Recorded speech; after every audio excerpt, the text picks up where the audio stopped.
The feedbackiest day of the week continues. Now I want to go on to the Tracer thing.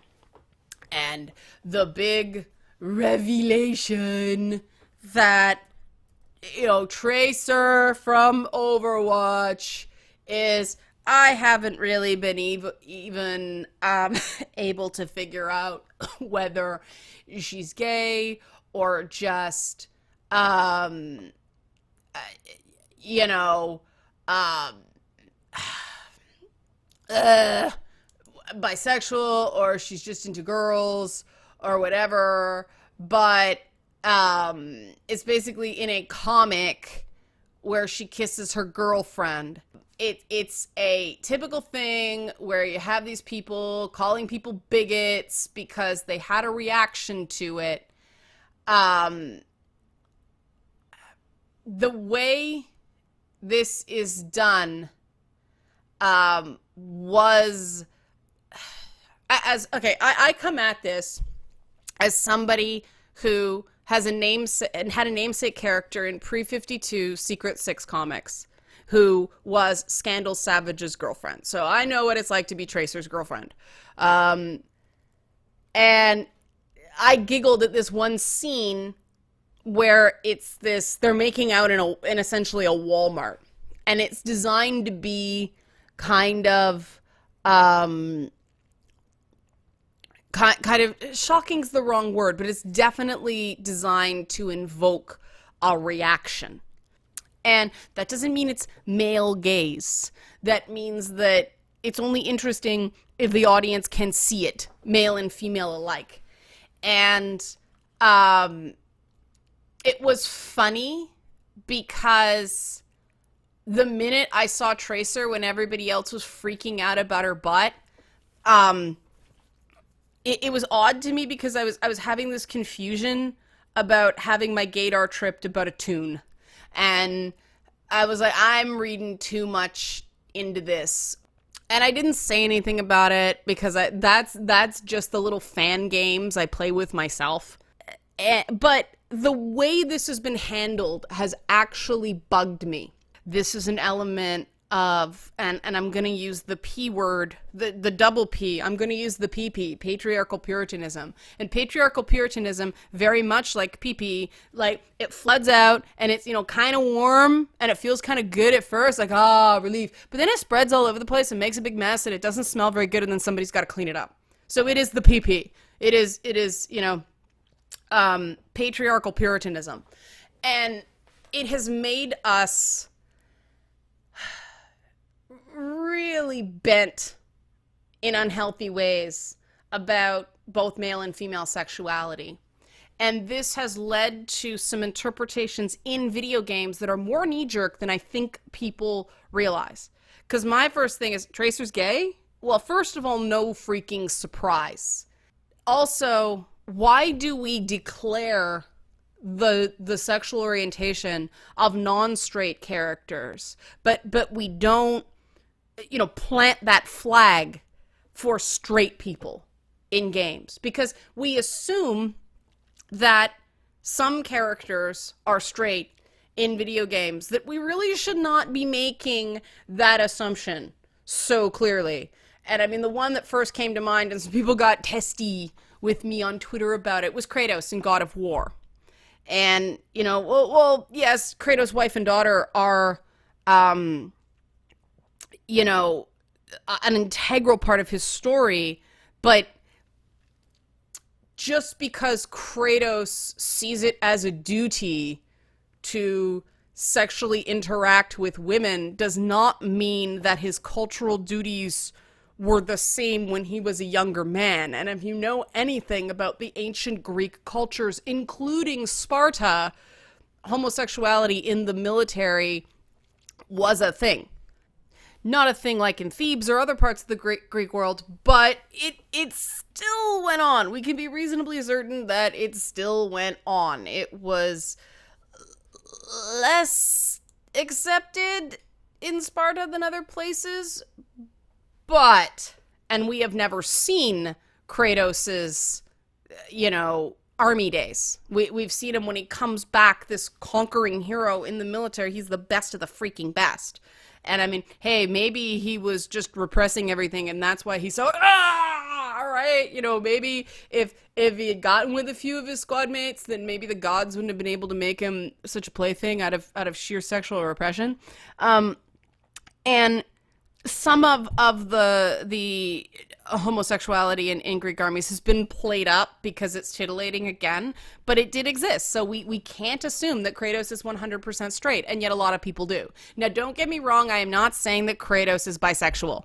I am not. I don't know. And that's the point. We shouldn't make the assumptions that Kratos' narrative in the God of War games that we have seen has had him having a very loving relationship with his wife and daughter and very dutiful, apparently quite competent sex with a bunch of other naked ladies. Now, that does not mean, you know, he hasn't had past male-male encounters and we just haven't seen them. That's what I'm saying. There's this tendency to rule it out, even though, you know, we don't know. But we just presuppose somebody is straight until we hear otherwise, and that is the core of this phenomenon of heteronormativity that these outrage warriors claim to be against. And so all of this, Tracer is gay, is just compounding that heteronormativity, because we're not going, Mercy is straight. I don't think Widowmaker is straight either, for lack of a better term, because trust me, as someone who is dressed like that, there's a part of the reason I love Poison Ivy is there is a certain anger to dressing in that way. And this is something that people, unless you've done it, you don't understand the way it floods through you when you are doing that overt sexualization because of what our society does. There is an element where you're going, I'm going to swear again, guys, fuck you, you look, you don't touch, or I will break your fucking fingers. And part of the joy of dressing that way when it's appropriate is to have that sense of power of fuck you, I will break your fucking fingers, because you only dress that way if you know you can do that. And I know this because as my physical able-bodiedness has declined, as my hands have gotten worse and worse, I do that less because I don't feel like I can stand in that power in the same way anymore. But having been able to do it was very educational. And so, you know, Widowmaker just screams, not just, you know, bisexual at least, probably, to me, but she's the one that goes into the room and hits on all the other girls. Why? Just because it's fun, and we should probably do it more often. And I think there's sort of a license that women get with other women in that way that men don't, because guys are always afraid of coming across as creepy.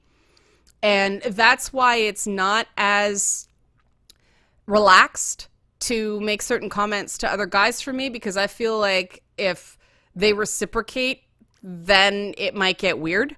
And that's not fair. And this is something about societal conversations surrounding sex and surrounding sexual attractiveness and beauty in general that I find morbidly fascinating, because it isn't healthy. It isn't healthy. People call it toxic masculinity, but what it actually is toxic sexuality. We have a very toxic relationship with sexuality. And I personally think that, you know, when BioWare has a gay character in their games, it's relevant because you have romance options. It doesn't seem to be similarly relevant in Overwatch in the same way. And I think that's part of the reason that people had a bad reaction to this. I think the reaction that's being misconstrued as bigotry is in some ways, you didn't want me looking at her butt. Now you want me thinking about her having sex. What the fuck do you people want? And I think that's a very fair complaint. And it's a concern I share because either we accept heteronormativity, we either have to accept that heterosexuality is the norm, or we have to stop treating it like the norm, which means not handling characters who are not straight differently from characters who are. So that means that if we're going to put out headlines when a girl kisses a girl or a guy kisses a guy in a tie-in comic book, then those headlines have to come out, you know, Corvo confirmed straight. Because we don't know that Corvo's straight just because he has a daughter. There are a lot of gay men out there with daughters. There are a lot of bisexual men out there with daughters. You know? A lot of people get into relationships and reproduce before they figure that out. So, you know, and I know some people are going to go, you're overthinking it, but I'm not the one that started the overthinking. I'm just reacting to the stupid combination of too much emotion and too much navel gazing at the same time. And we find ourselves in a position where things that are supposed to be fun are not fun.